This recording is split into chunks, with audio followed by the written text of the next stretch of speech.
je voudrais me tourner vers les autorités de notre pays et plus particulièrement vers le président de la République.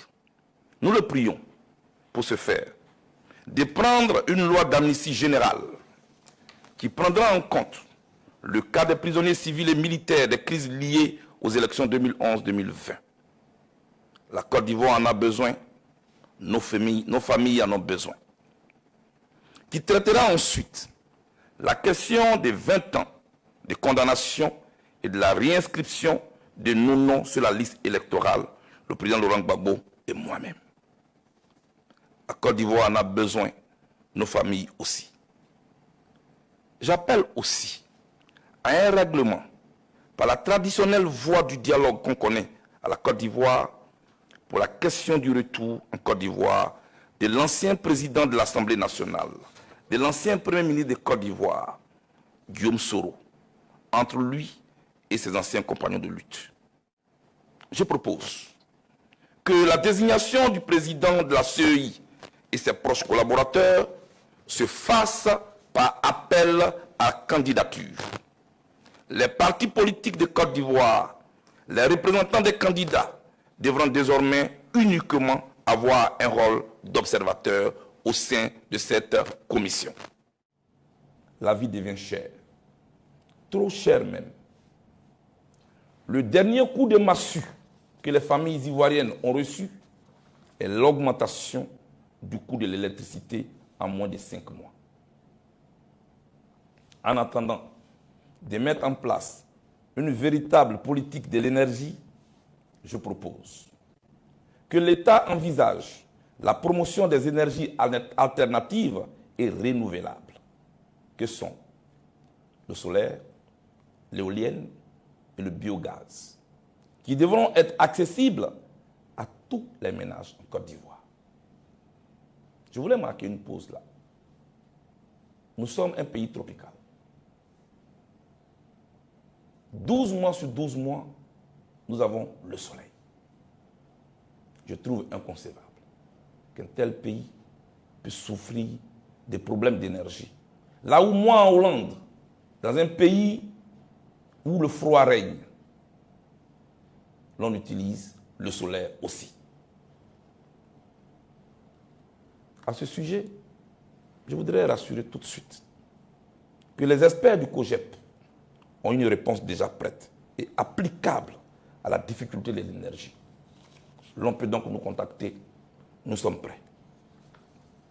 En cette période aussi de cherté de la vie, il est indiqué que l'État fasse aussi des sacrifices pour indiquer la voie.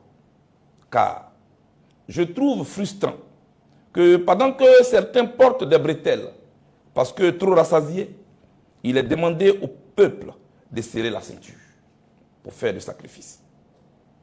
C'est pourquoi je propose la suppression de certaines institutions budgétivores pourtant non essentielles. Nous devons gouverner par priorité. Je veux parler ici du Sénat de Côte d'Ivoire, qui peut être important, mais qui n'est pas prioritaire pour un pays comme le nôtre. Savez-vous que par an, le Sénat coûte à notre pays et aux poches des Ivoiriens 11 milliards. C'est ce que le Sénat coûte. En retour, la question c'est qu'est-ce que le Sénat apporte dans ces conditions-ci? La vice-présidence de la République, pour moi, n'a pas son sens. Là où il y a un président de la République, là où il y a un premier ministre, là où il y a un haut représentant du président de la République, et là où il y a encore un vice-président de la République. Je considère cela comme un embouteillage institutionnel qu'il faut décongestionner pour apporter un peu de souffle aux caisses de notre État. Si j'étais président, c'est ce que j'aurais fait. Ensuite, le médiateur de la République, qui coûte 5 milliards 400 millions à l'État de Côte d'Ivoire. Dites-moi, dans ce pays, où il y a eu beaucoup de crises, quel a été l'apport du médiateur? Parce que de tous les gouvernements, on a toujours eu des ministres chargés de la réconciliation ou de la cohésion sociale. En plus de cela, on a un médiateur. qui coûte 5 milliards 400 millions à l'État de Côte d'Ivoire. Je pense qu'on peut s'en passer en dirigeant par la priorité. Il y a aussi, tout récemment, la nomination d'un haut représentant du président de la République, qui pourtant peut être représenté par le Premier ministre ou d'autres collaborateurs. Lui coûte 2 milliards au budget de l'État. Et puis, viennent les gouverneurs, les ministres gouverneurs. Chers amis, chers Ivoiriens,